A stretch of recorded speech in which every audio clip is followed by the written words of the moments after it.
construcții metalice, hale de la A la Z cu panouri sandwich cu X-uri și contravântuiri, cu panouri sandwich cu colțare, cu coame, cu tot ce trebuie, cu luminizatoare, cu absolut totul, cu șgheaburi, cu prindere ascunsă.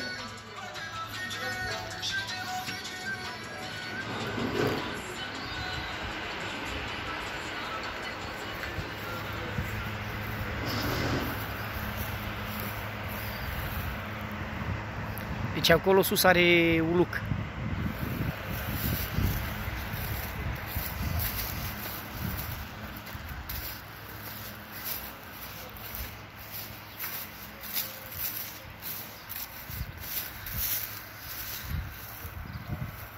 Aici pe colț o să vină un colțar, adică colțarul ăsta care e foarte șmecher, dar mai avem de pus.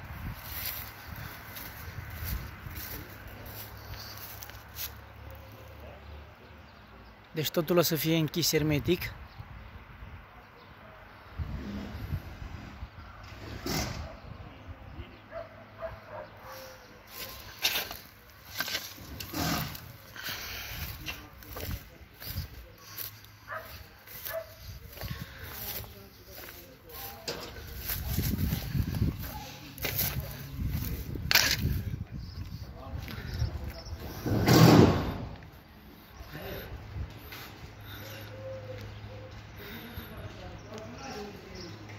Deci lucrăm la drept.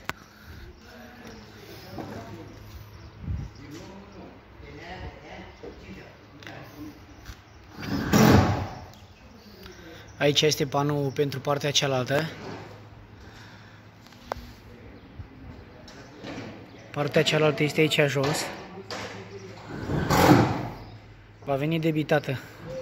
Este dimensionată jos, trasată. Doar așteaptă să fie tăiată la șoricel.